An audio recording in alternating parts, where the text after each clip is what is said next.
ఆశ్రమానికి విచ్చేసి ఉన్న చిన్నారి విద్యార్థులందరికీ స్వాగతం. నా ఆశీర్వచనాలు. నేను పర్సనల్గా మీ దగ్గరికి రాలేకపోతున్నా కాబట్టి కొన్ని మంచి అంశాలు మీకు చెప్దామని ఈ వీడియో చేస్తూ ఉన్నా. ఎప్పుడు కూడా మిమ్మల్ని మీరు నమ్మండి. పాయింట్ నెంబర్ 1, ఎవరితో కూడా కంపేర్ చేసుకోవద్దు.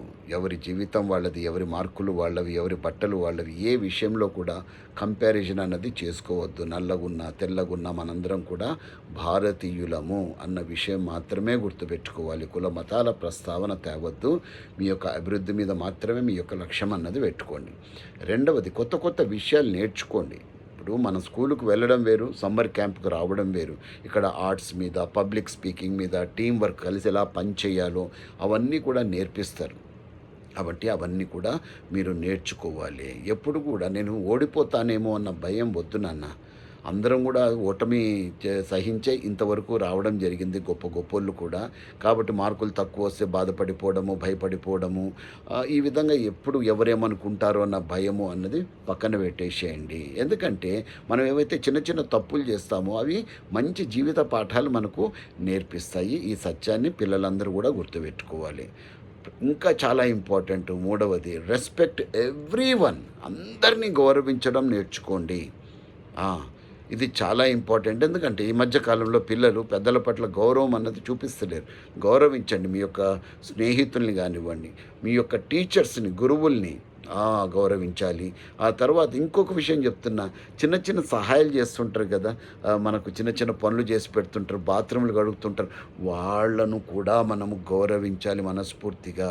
అన్నిటికన్నా మించి ప్రకృతిని మనం ప్రేమించాలి, గౌరవించాలి. ఏ ప్రకారమైతే మన తల్లిదండ్రుల్ని మనం గౌరవిస్తామో ప్రకృతిని కూడా అదే ప్రకారంగా మనం గౌరవించాలి. ఆ తర్వాత ఎప్పుడన్నా మీరు ఎవరితో మాట్లాడాల్సిన అవకాశం వచ్చిందనుకోండి, కాన్ఫిడెంట్గా మనం మాట్లాడాలి. కాన్ఫిడెంట్ అంటే ఆత్మవిశ్వాసంతో మాట్లాడాలి. తల వంచుకొని మాట్లాడడము, కళ్ళల్లో కళ్ళు పెట్టకుండా మాట్లాడడము, పక్కకు తిరిగి మాట్లాడడము కాదు. కళ్ళల్లో కళ్ళు పెట్టి మన అవతల వ్యక్తిని గౌరవిస్తూ మనం మాట్లాడగలగాలి. భయం అన్నది వద్దు ఎప్పుడు కూడా.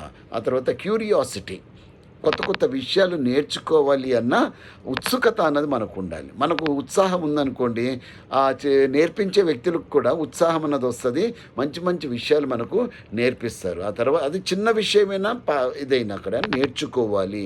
Weather something good or something small or something big, ఏదైనా సరే నేర్చుకోవాల్సిన ఆవశ్యకత మనందరికీ కూడా ఉంది. ఆ తర్వాత సమయాన్ని వృధా చేయకండి నాన్న. మనం క్యాంప్లో వచ్చినాము, ప్రతి నిమిషము కూడా దాన్ని ఉపయోగించుకోవాలి. అసలు ఎందుకు వచ్చాము అన్న విషయాన్ని మనం తెలుసుకోవాలి. అక్కడ పెద్దవారు ఉంటారు, వారిని అడిగి తెలుసుకోవాలి కొత్త కొత్త విషయాలు. అంతకన్నా ఇంపార్టెంట్, యాక్టివ్గా ఉండండి, హెల్దీగా ఉండండి. దిగాలుగా కూర్చోవద్దు ఎట్టి పరిస్థితుల్లో. మీ వయసులో చాలా ఎనర్జీ అన్నది ఉంటుంది. ఓకే, సో దిగాలుగా కూర్చోవద్దు, యాక్టివ్గా ఉండండి. ఆ తర్వాత హెల్దీ ఫుడ్ తినండి. ఓకే, హెల్దీ ఫుడ్ తినడం వల్ల శరీరము స్ట్రాంగ్గా ఉంటుంది. తర్వాత గేమ్స్ ఆడండి, అవుట్డోర్ గేమ్స్. ఇండోర్ గేమ్స్ కన్నా అవుట్డోర్ గేమ్స్ మనం ఆడాలి. డి విటమిన్ అన్నది మనకు రావాలి బాగా. ఎండంటే నాకు పడదు కాదు, మీ వయసులో ఏదైనా ప్రాబ్లం లేదు. దానికి కావాల్సింది హెల్దీ ఫుడ్ తినాలి, ప్లెంటీ ఆఫ్ వాటర్. మంచినీళ్ళు అన్నది ఎక్కువగా తాగుతూ ఉన్నప్పుడు డీహైడ్రేషన్ అన్నది రాదు. You will remain hydrated. ఆ తర్వాత హెల్ప్ చేయడం నేర్చుకోండి. ఇతరులకు సహాయం చేయడం అన్నది చాలా ఇంపార్టెంట్. Support your friends. ఎవరన్నా వీక్గా ఉన్న వాళ్ళని సపోర్ట్ చేయండి. అలాగే ఎప్పుడు కూడా కైండ్నెస్, ఓకే, జాలి హృదయంతో మనందరం కూడా ఉండాలి. ఇక్కడే కాదు, ఆశ్రమంలో, రేపు బయట వెళ్ళిన తర్వాత కూడా మీ స్కూల్లో, ఇంట్లో, మీ యొక్క సమాజంలో మీరందరూ కూడా కైండ్నెస్ అన్నది మనకు ఉండాలి. దయాద్ర హృదయం అన్నది ఉండాలి. ఆ తర్వాత బిల్డ్ గుడ్ హ్యాబిట్స్. మంచి మంచి అలవాట్లను మనకు కలిగి ఉండాలి. ఎందుకంటే మంచి అలవాట్లు కానీ వాళ్ళు మనకు ఉన్నాయి అనుకో, రేపు మన ఉన్నత స్థానానికి ఎదుగుతాము. ఎదగడమే కాదు, ఆ ఉన్నత స్థానానికి మనము న్యాయం చేస్తాము. మీరు పెద్ద పెద్ద ఆఫీసర్లు అవ్వచ్చు.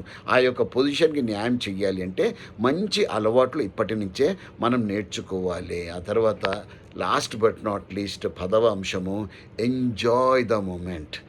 ఆశ్రమంలో మీకు వచ్చిన అవకాశం చాలామంది పిల్లలకు రాలేదు, మీకు వచ్చింది. ఈ మూమెంట్ని మనం ఎంజాయ్ చెయ్యాలా, కొత్త కొత్త విషయాలు నేర్చుకోవాలా. ఎందుకంటే ఈ రోజులు మళ్ళా రావచ్చు, రాకపోవచ్చు. ఈ వచ్చిన అవకాశాన్ని మీరందరూ కూడా సద్వినియోగం చేసుకొని జీవితంలో ఉన్నత స్థాయికి ఎదగాలని మనస్ఫూర్తిగా కోరుకుంటున్నా. ఆయుష్మాన్ భవ. జై హింద్.